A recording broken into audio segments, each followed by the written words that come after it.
रामकृष्ण हरी. मेहकर तालुक्यातील खेडेगावामध्ये बंडू तात्या नावाचा ब्राह्मण राहत होता. स्वभावाने अत्यंत उदार असा सदाचारी ब्राह्मण होता तो. परंतु सध्या मात्र तो कर्जबाजारी अवस्थेत कसे बसे दिवस ढकलत होता. त्याच्या घरी रोजचे पाहुणे, नातलग, ओळखीचे पाळखीचे अशा लोकांची ये जा असे. उधळ्या स्वभावाच्या बंडू तात्याने त्या सर्वांची सरबराई करण्यापायी स्वतःचे धन संपुष्टात आणले. कर्जाचा डोंगर इतका झाला की शेवटी घरातील भांडी कुंडी जाण्याची पाळी आली.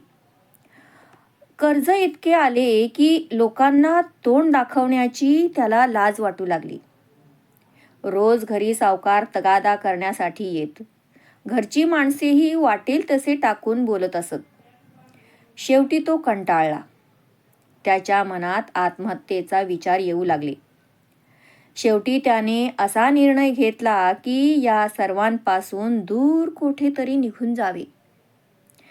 एके दिवशी तो घराबाहेर पडला. अंगावर फक्त एक लंगोटी होती. आपली ओळख लपवण्यासाठी त्याने सर्व अंगाला राख फासली. घराला आणि परमेश्वराला शेवटचा नमस्कार केला अन घराबाहेर पडला. तेथून तो थेट रेल्वे स्टेशनात आला. तेथून हरिद्वारचे तिकीट घ्यायचे आणि सरळ हरिद्वारला प्रभूच्या चरणी जाऊन पडायचे असा त्याचा बेत होता. बंडू तात्या हरिद्वारसाठी तिकीट घेणार इतक्यात एका ब्राह्मणाने त्याला अडविले आणि म्हणाले, "तू बंडू तात्या ना? मग हरिद्वारला का जातोस? त्यापेक्षा शेगावला गजानन महाराज म्हणून एक संत आहेत. त्यांचे आधी दर्शन घे, मग तुला जेथे जायचे आहे तेथे जा."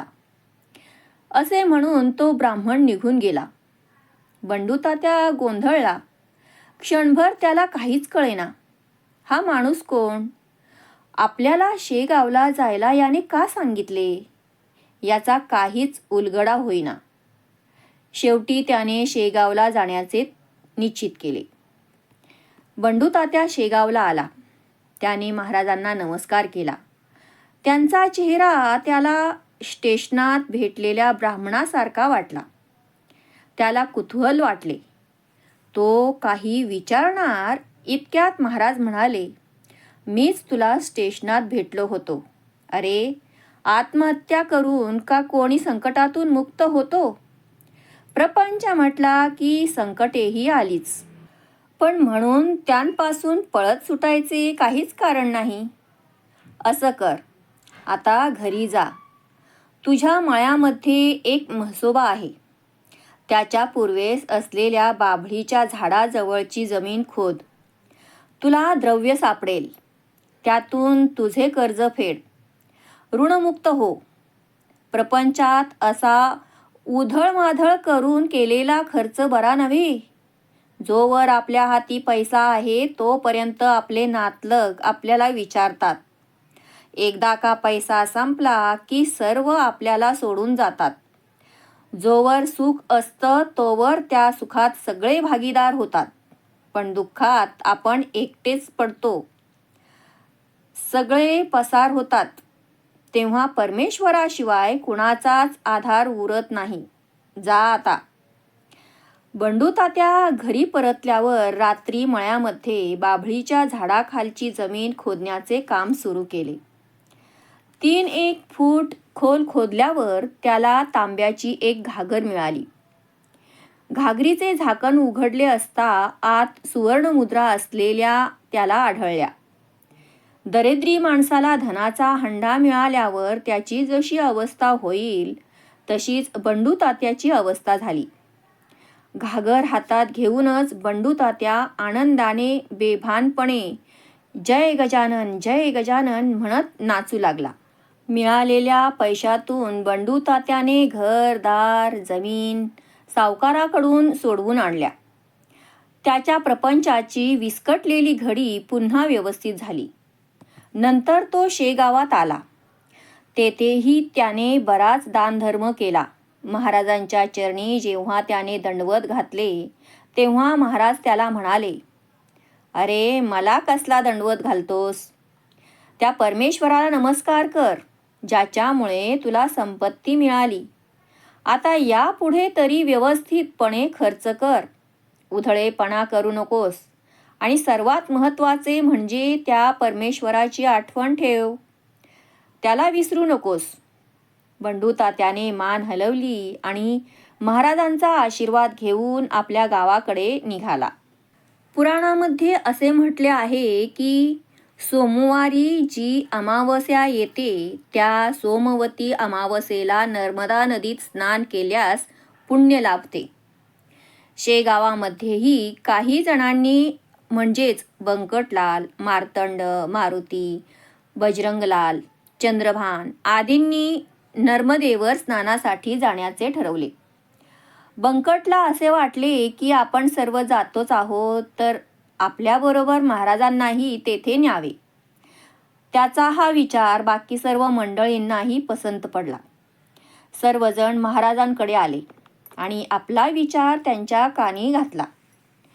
महाराजांनी मात्र त्यांची विनंती साफ धुडकावली, पण बंकट आदी सर्वजण ऐकेच नात.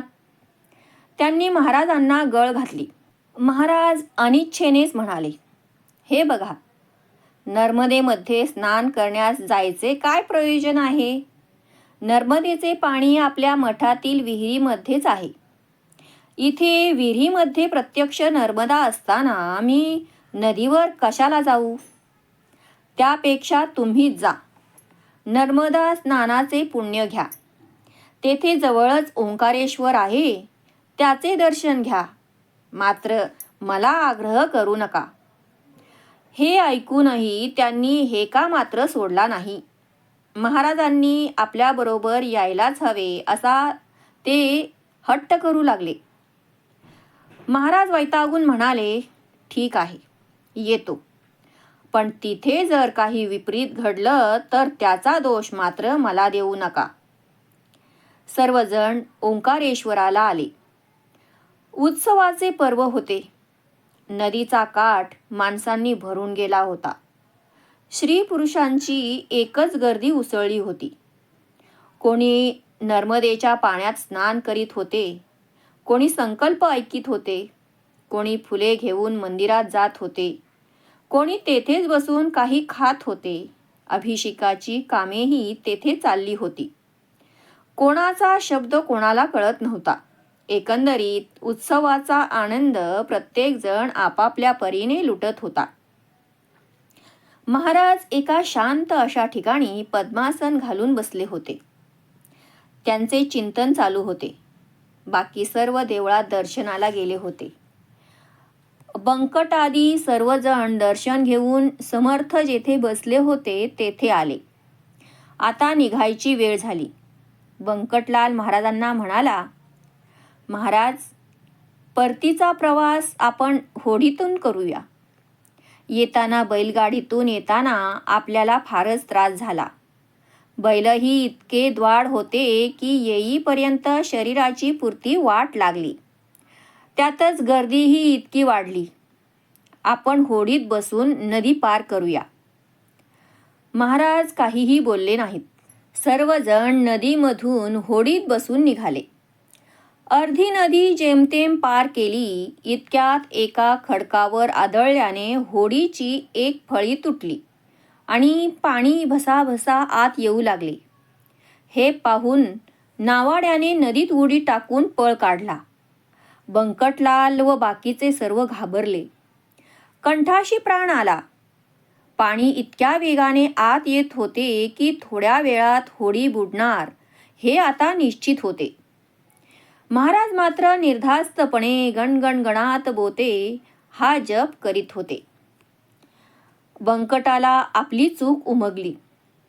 महाराजांची इच्छा नसतानाही त्यांना जबरदस्तीने आपण येथे घेऊन आलो, त्याचाच हा परिणाम आहे हे त्याने ओळखले. महाराजांचे त्याने पाय धरले व क्षमा मागितली. झाल्या प्रकाराबद्दल माफ करावे अशी आळवणी केली. तसेच ह्या संकटातून आमचे प्राण वाचवा अशी भीकही मागितली. महाराज म्हणाले, या संकटातून वाचण्याचा आता एकच उपाय आहे, तो म्हणजे साक्षात नर्मदा देवीला शरण जायचे. महाराज नर्मदेचे स्तवन करू लागले. सोबत बाकी सर्वही डोळे मिटून प्रार्थना करू लागले.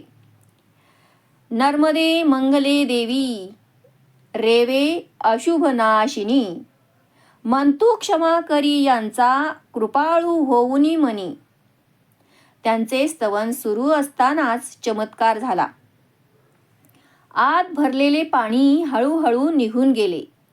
साक्षात नर्मदा देवी तेथे प्रकट झाली. होडीला पडलेल्या छिद्राला तिने हात लावताच छिद्रे बुजले गेले.